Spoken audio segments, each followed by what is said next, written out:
So, welcome to 2021. It's January 3rd, and we're back. The next couple episodes, first thing we're going to work on, let's see some of this getting painted, is this here.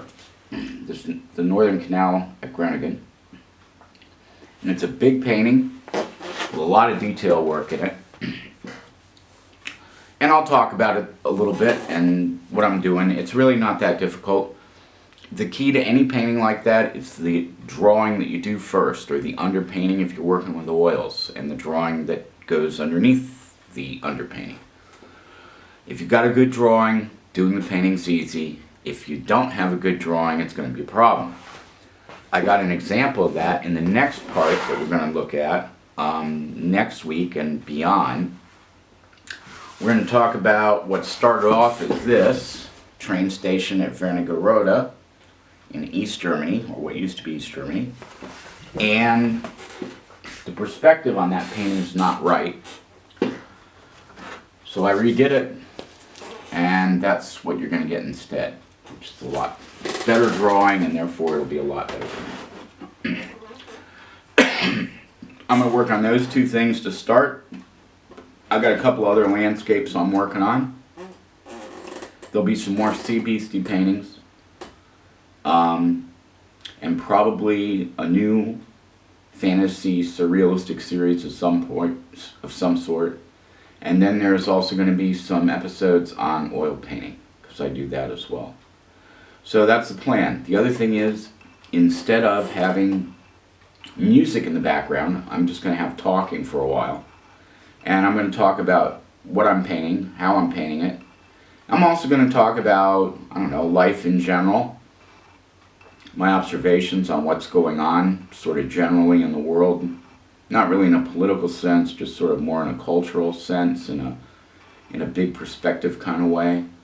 And maybe I'll talk a little bit about science, engineering, technology, because I do all of those things. I'm an engineer, and right now I'm working as a programmer at a startup company here in Bavaria. And so, yeah, that's basically the way this thing's going to work. I'm hoping that I can get out 2 a month, one every 14 or 15 days. Sometimes I might be able to get out 3 in a month. I don't paint full time, do it part time. So, I don't know, we'll see, 2 or 3 a month hopefully. And the other thing is, I'd like to take questions from the viewers. So if you've got questions about painting, or about anything else, or you just want to hear my thoughts on a subject, then let me know what those questions are, or what you'd like me to talk about, and I'll talk about it. And that's really sort of the plan for the next year. So I'm going to get started here.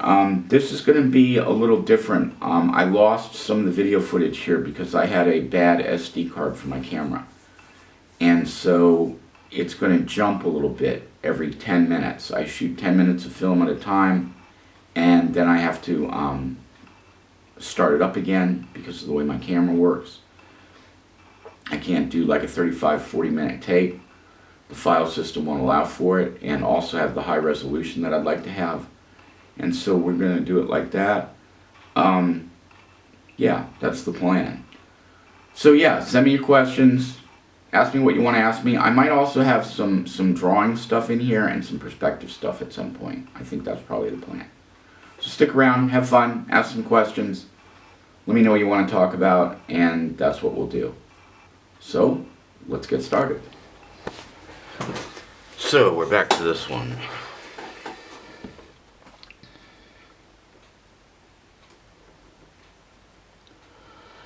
It's another cold day here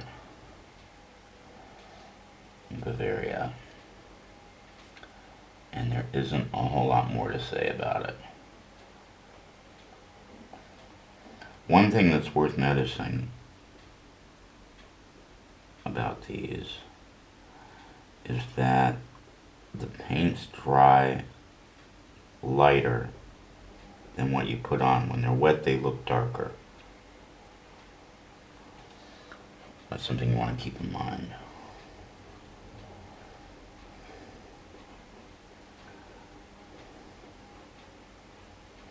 is black. It's really a gray, it's not black. That is what you call a staining color.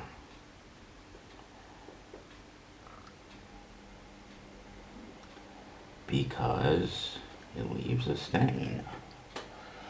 However, that can be an advantage.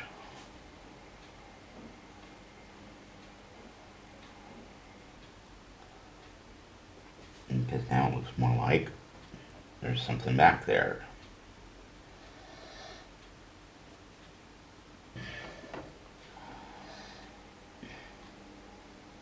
I don't know, I'm trying to figure out what to talk about today. What I really need are suggestions from the audience, questions about art or something. Then I can probably say something meaningful. I don't know, it's been a really quiet week off.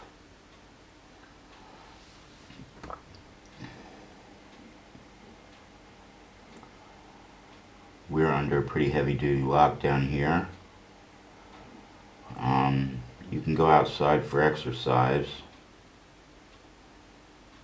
And you can go outside to go to the grocery store, the doctor, the drugstore. And that's really about all that's open. Everything else is shut.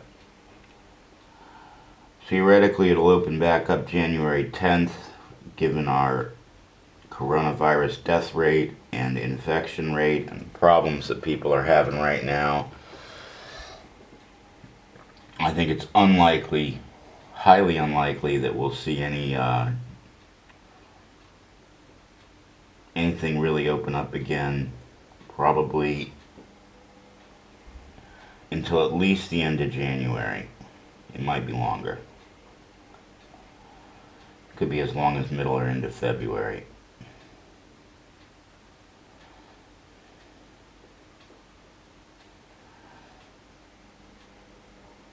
And yeah, just like everybody else, I'm tired of it. Nobody's enjoying this. But the alternative is to have our hospitals completely overwhelmed. And then they'll have to start triaging people. And they already have in some parts of Germany. Some parts of East Germany, they're having to triage people. And basically just let the old and the sickest people die. Which is not really a very acceptable thing in this country, given the history of Germany.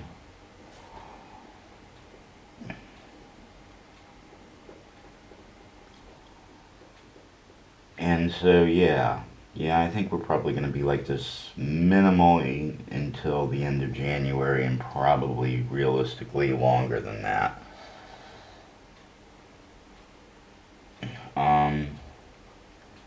I don't think that we'll really see the effects of the vaccination here until probably end of the summer at the earliest. That's about the best we can hope for. I will say that when this is over, it is very, very likely that we're going to have a super boom in everything you can imagine socially, whether it's going to parties, or art, or music. That's sort of traditionally the response at the end of a pandemic, is that people go crazy the other direction. And I think that's probably what's going to happen here. I think it's pretty likely.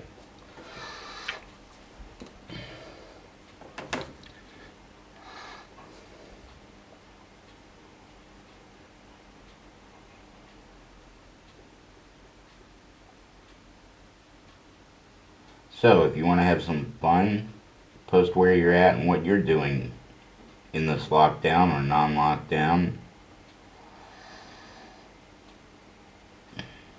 Let me know how you're doing. Are you worried about it? Am I worried about it?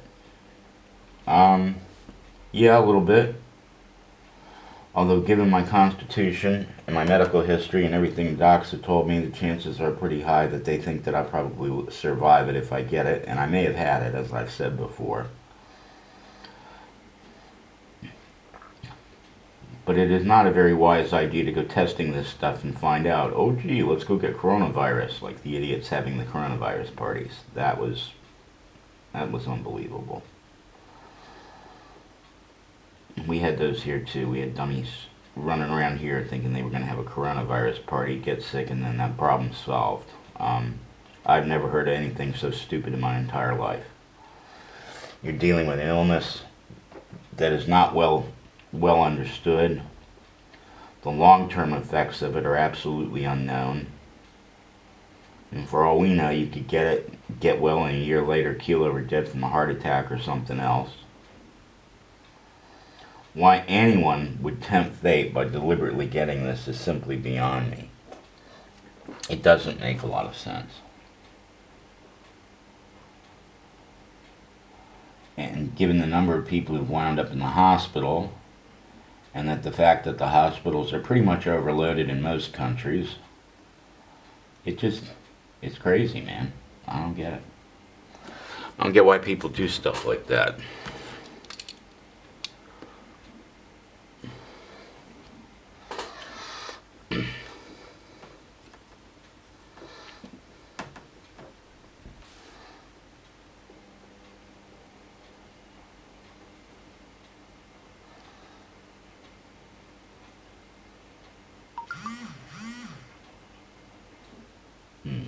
Incoming messages.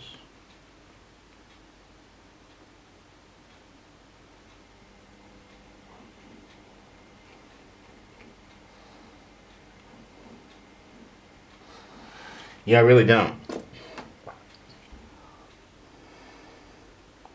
I understand why people want to tempt fate. Years ago, I was a paratrooper in the Army in America.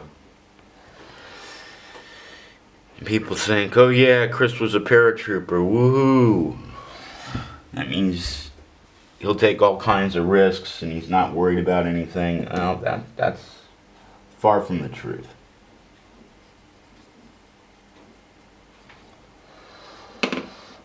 I'm not stupid.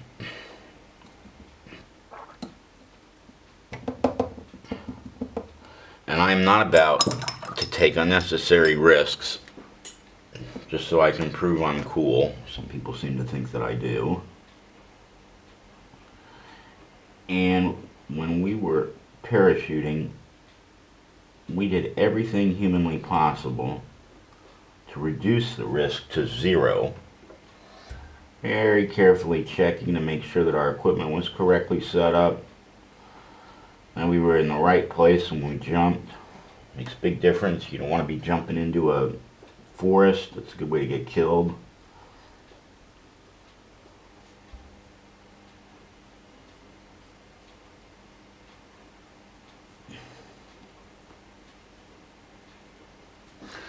Okay, it's starting to look alright.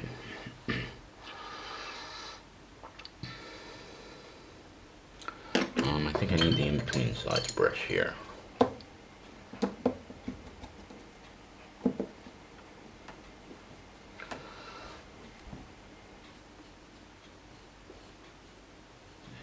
Yeah, I just don't get it, man. I don't understand why people want to do stupid stuff. If you want to take risk and do something exciting and go jump out of an airplane in the Army, great. Go join the Army. Go through the training program. If you make it, and you might, cool, you'll get plenty of opportunities to do extremely dangerous things. And you'll be well trained on how to do them safely. But doing that just as a whim or a dare, yeah, I don't get that. I think a lot of people today really have the wrong attitude about that sort of thing. There's a lot of myths that have developed in our culture that are really not healthy.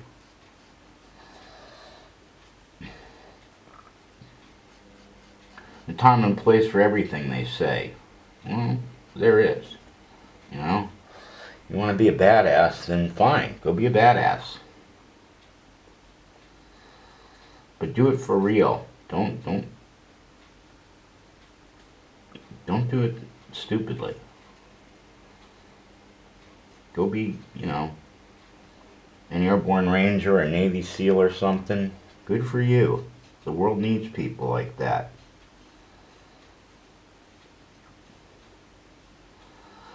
But understand, you're playing with your life. A lot of those people do end up dead. And none of them are going to take stupid risks just to show how badass they are. That is never encouraged.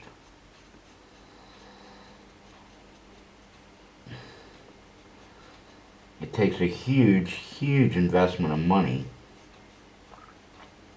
to train. As I was saying, when I was in the Army and I was a forward observer, my initial training cost the United States of America over $1 million. That was 30 years ago. That's the cost of rolling out the artillery to practice shooting, the cost of the shells, the sergeants and officers that trained us, the medical people on standby if there was an accident. Yeah, there were some accidents. It's a huge, huge, huge cost.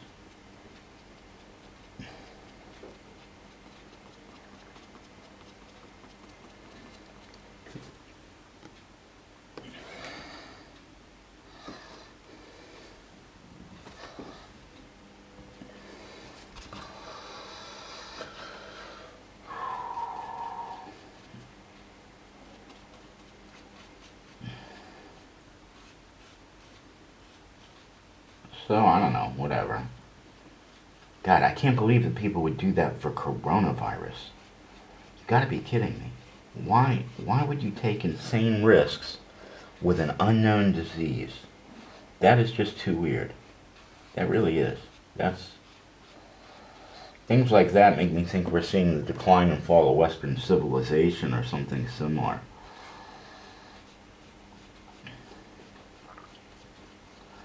I just can't understand how somebody will be stupid enough to take that kind of risk with an unknown. I just don't get it, man. I really don't.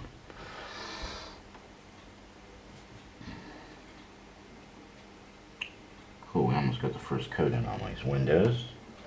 This is going to be one really complex painting. It's going to take a while. There is no question.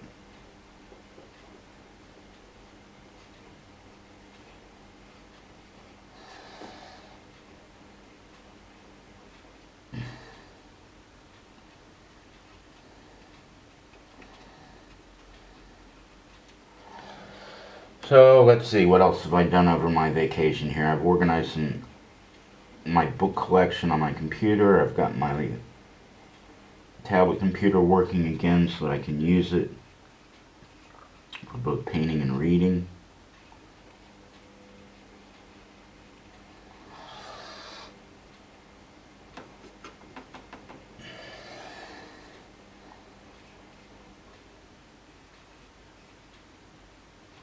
Done a lot of cooking. Watched a couple of movies. Watched Casablanca the other day. That was cool.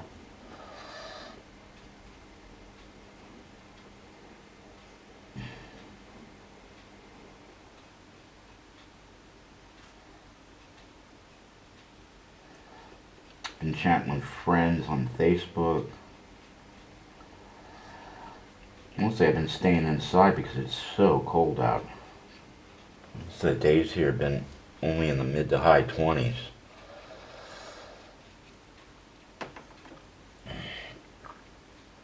If we had a bunch of snow on the ground, it would be better, but we do not.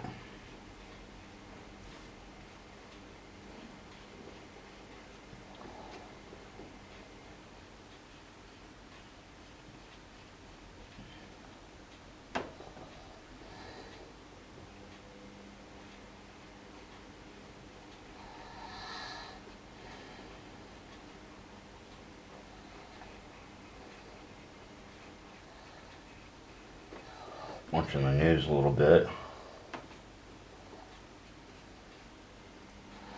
Glad to see they came to some kind of a deal regarding Brexit. That was good.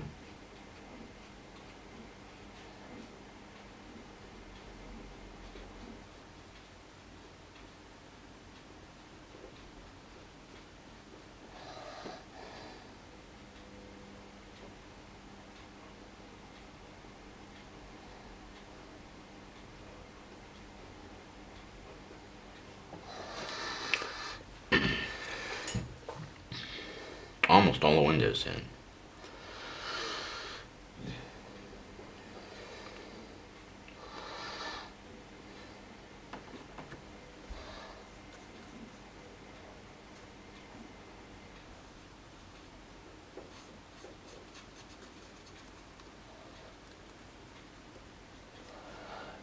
Some deal there is better than no deal. I don't understand really why British people thought they were going to be better off like this, but okay, great. I think they're facing a pretty serious depression ahead. For some reason nobody wants to use the depression word, but that's what it is. It's a depression they're still facing.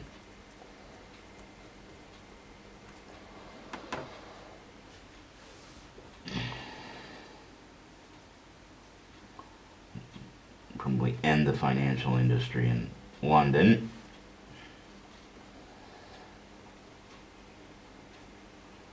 That may be a good thing.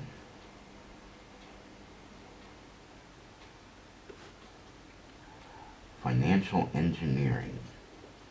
What a concept.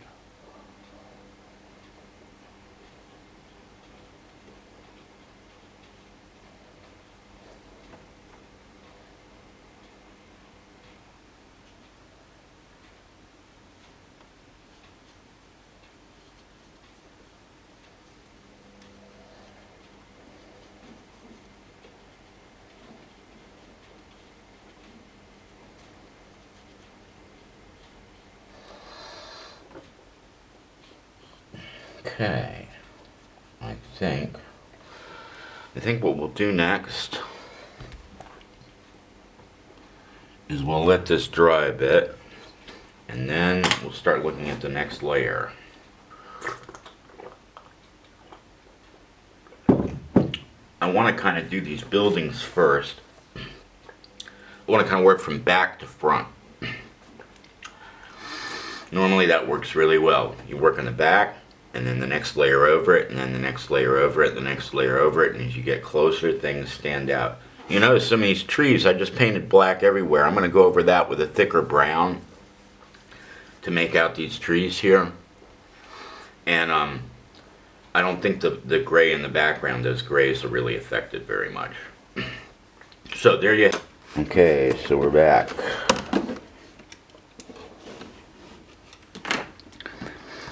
What's going on here today, I'm working on two separate paintings sort of at the same time. I let one dry and then I work on the other one. And I'm going back and forth. So these will be on two different groups of shows.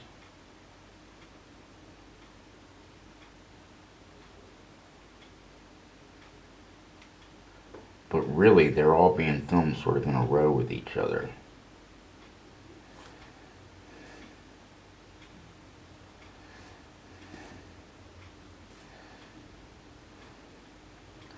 This painting is really pretty close to being done, I think. I need to sit down and just sort of look at it for a while and decide what exactly it needs and what it doesn't need. And that, I think, is a good thing to do. The closer you get to finishing something, I think the more you need to just sort of sit down and really just sort of study the painting and see what does the painting say that it needs. Now, one thing I can tell you about this painting that I would like to have here, and that I'm doing right now, I'm bringing down the dark so that they're a lot darker. I've said it before, and I'll probably say it again. I think one of the things that really separates most paintings, it depends on what you're trying to do, but generally you're trying to reduce a range of darks and lights that in real life maybe has a factor from the lightest light to the darkest dark of 100,000 to a range that on the page is maybe 1 to 500 or something.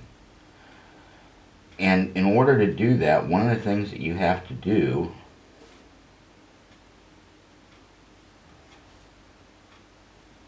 is to make the blacks or the darks really dark. Now, that doesn't mean I said the darks. I changed myself there from the blacks. And I did that for a reason. Because really, the darkest value that you're probably going to use in a painting is probably some kind of a bluish blackish color, which will actually be darker looking than a pure ivory black.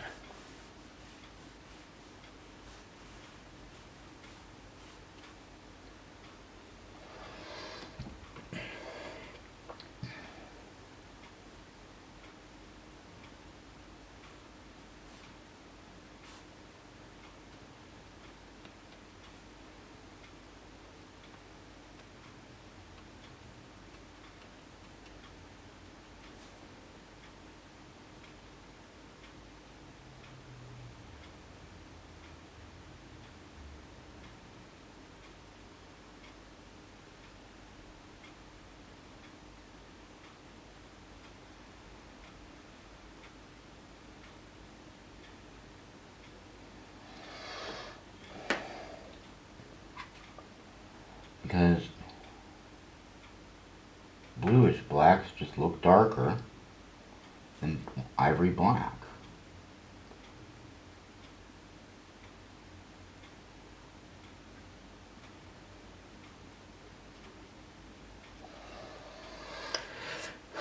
It doesn't have to be very much. It's certainly not the whole painting.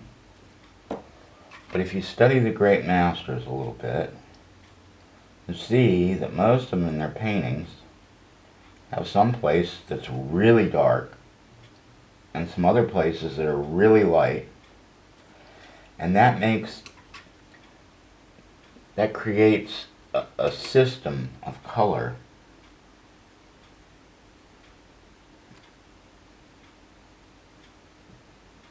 that makes the painting look brighter in the end.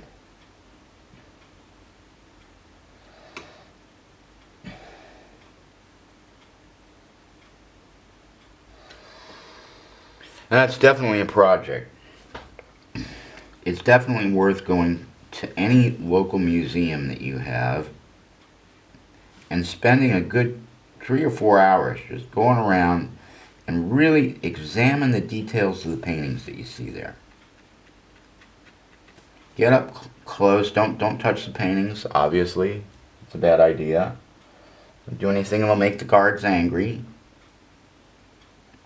But do take some time to really study the details of what makes these paintings what they are. And no, okay, you're probably not ever going to be Rembrandt. And that's okay. Or some other great artist like that. If you were, in this day and age, you probably have gone to art school.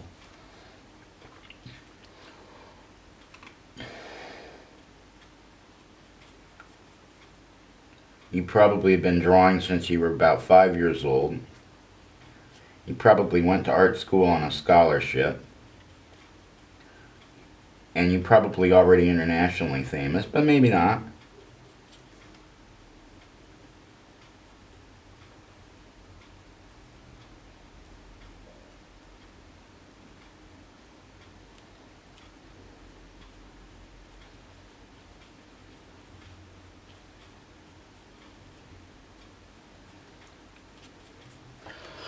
Yep, everybody has to start somewhere, that's for sure.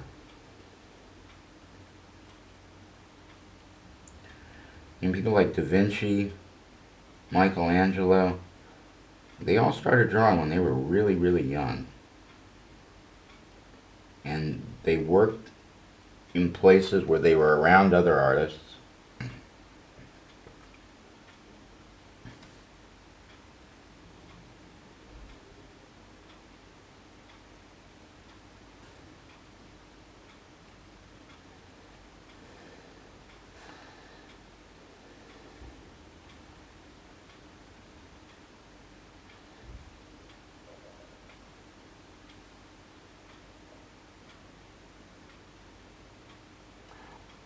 Most of those people had parents, father who drew or painted, so it ran in the family.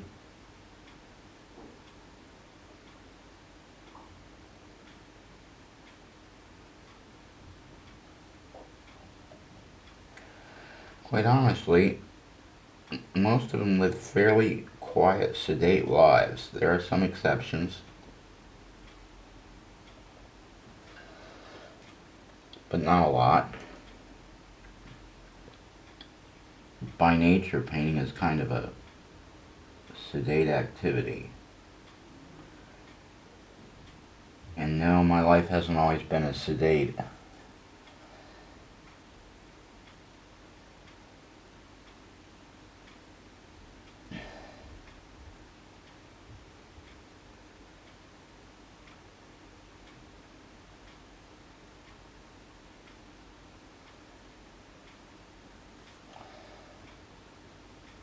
As it is today. I did a lot of really exciting things earlier in life.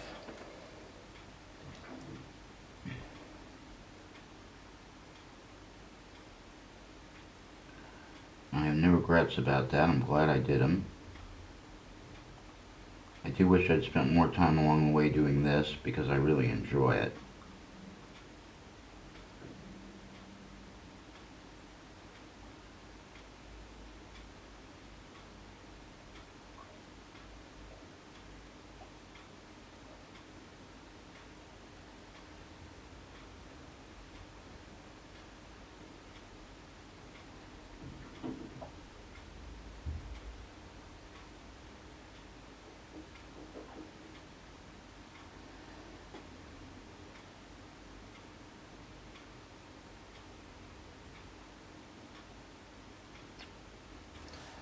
But that's plenty fine. There's still lots of time to do what I want to do with painting.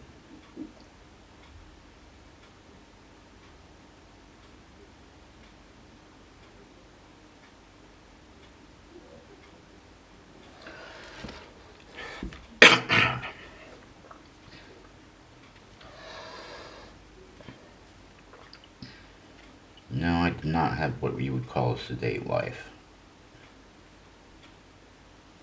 I've had a lot of excitement over the years.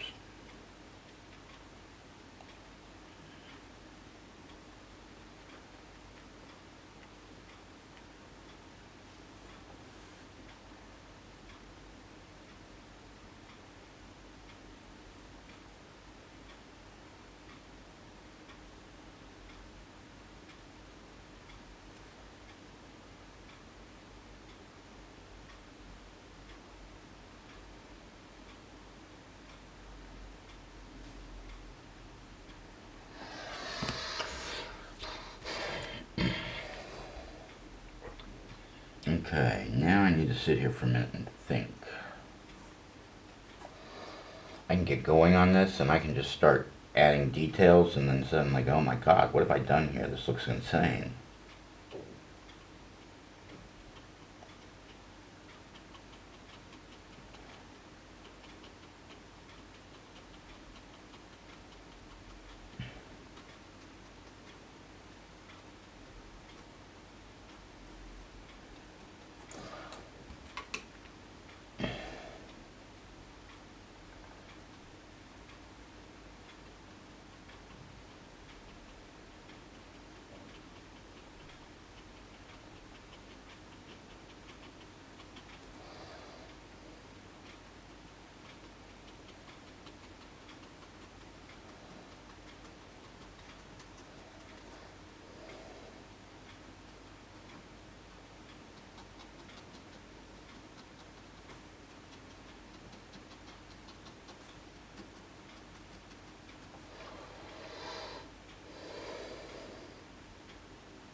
I think when you're younger, yeah, you should go have some adventures.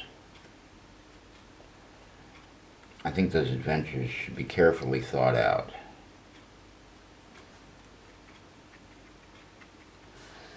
I've seen a lot of people do a lot of stupid things in my day. And getting yourself killed out of stupidity is not a cool adventure.